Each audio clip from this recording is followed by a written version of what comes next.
Okay, so let's move into graphing a piecewise function. Now, the way this works, guys, the reason that I have students struggle with this and have when they're sophomores, juniors, and even seniors is because it requires a lot of nuance. Right? You guys can graph functions, but now I'm taking pieces of functions that you know how to graph on their own, smush them together, and then I have to ask you to do it and know a few little things that are going to cause a lot of issues. So focus up. You all can do it, but try not to step into those teeny mistakes. All right? Here we go. Let's take a look at this function. All right? It says f of x equals x squared for any x values that are less than or equal to 1. F of x equals 3 for any x values that are greater than 1 and less than or equal to 2. Or f of x equals x for any x values that are greater than 2. All right, so what I teach students to do on your slide is to write down 3 different t-charts. 3 different t-charts. And on top of the t-charts, put the function that we're going to use for that t-chart. So you'll notice I'm taking each of the pieces, and each piece gets a t-chart. Now, what if there are only 2 functions, 2 pieces? Then only 2 t-charts, okay? So just make sure you know that. Piecewise function has to have more than 1 function, so 2, 3, or any more than that. All right, in this class, we'll only focus on 2 or 3. All right, so let's start with x squared. It says use values for x that are less than or equal to 1. So what are values that are less than or equal to 1? 1, 0. Okay. Hey, stop yelling at me. Okay, I got you.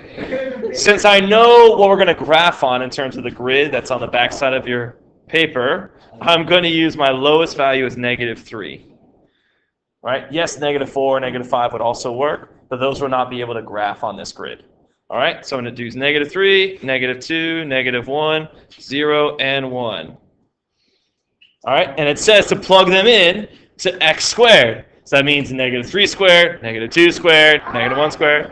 Yeah, what up? So we have 9, 4, 1, 0, and 1. Questions? Now, it's up to you, your preference. My preference is to take this and plot it right now. But some students that I've taught have waited till they get everything and then they plot all at once. But I want your brain to see that they are in fact pieces of 3 functions. So I'm going to graph this piece right now. All right, so you need to flip over your paper to graph these points. All right, so I'm graphing -3, 9.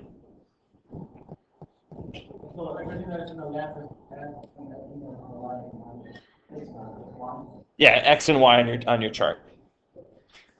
All right, what was it? -2, 4, -1, 1, 0, 0, 1, 1.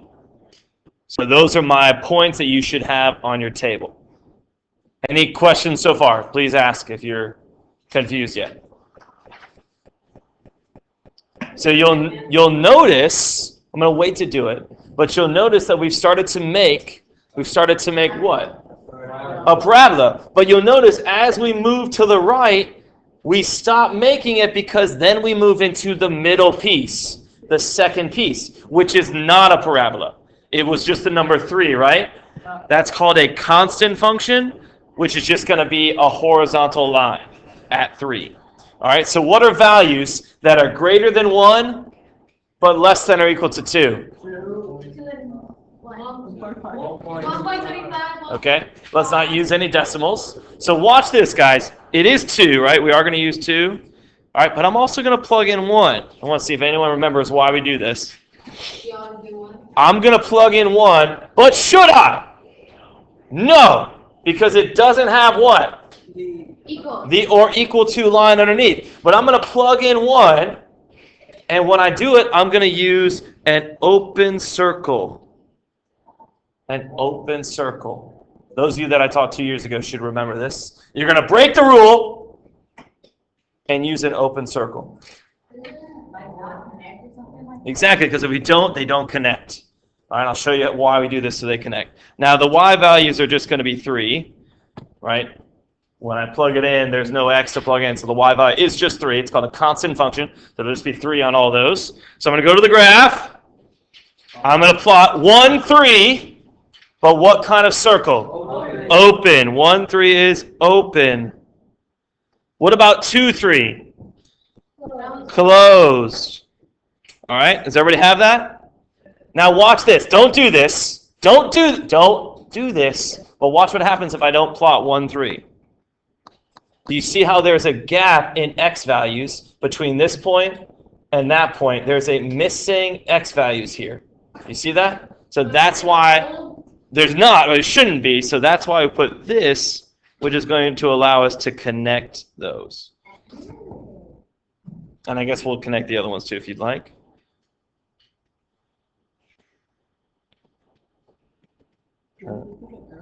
I'm going to do the arrow, yes. Just on the first and last piece. Bless you.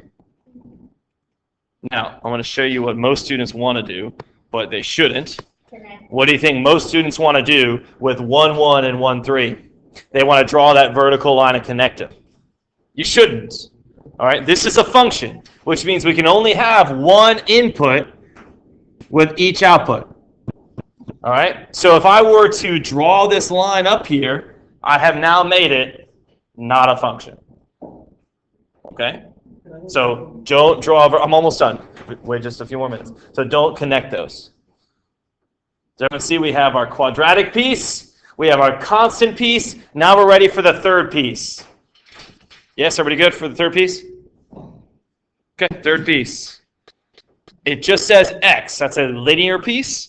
What are values that are greater than 2? 3, 4, 5, 6. Get any idea where we're going here? Yep. All right, but notice I left a space to plug in 2. I'm going to break the rule again. Because I showed you that if you don't break the rules, you're going to miss out on x values. All right, that's what I was trying to show you. I didn't do a very good job then. I'll do it again. So this is going to be an open circle for this point. So we only break the rules last time? Only break the rules, Lexi, when they don't have the or equal to. Do you see why I did not break the rule for the first piece? It's only when you don't have the or equal to. That's when you break the rule. Well, so this one I didn't break the rule. I'm supposed to plug in 1 for the first piece, so that's a closed circle there. I didn't worry about breaking the rule for the first piece because exactly the or equal to part, correct. All right. So if I just plug these numbers into that piece, it's just going to be the same y value. It's a linear function. The slope of 1. So let's plot those. So that's 2, 2,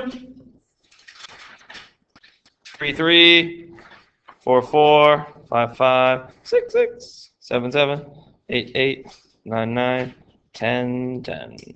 Now, drawing a line will make it a little bit difficult. Well,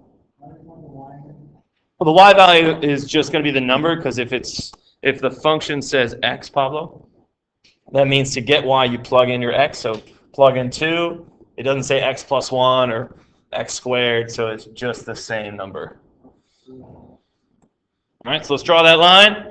Now, be careful here. So I got a lot of students that want to connect things that shouldn't be connected. Did I make it close? Yeah. Might be.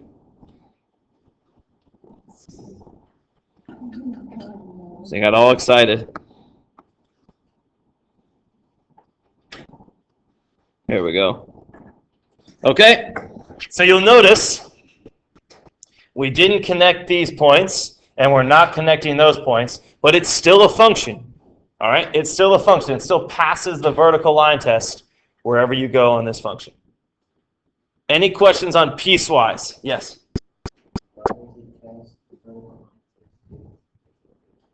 Because technically, if it's open, there's no point there.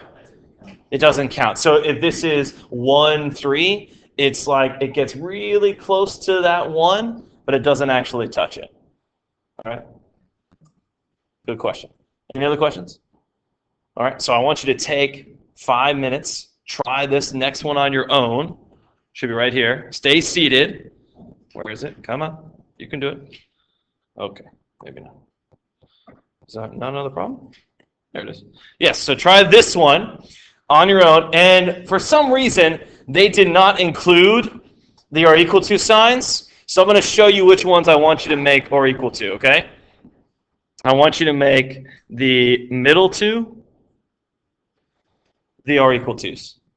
I want you to make the middle one have the or equal to's. Everybody good there? Should be on the backside. Right here? Yeah. All right. So I'm going to give you 5 minutes. Try this one on your own.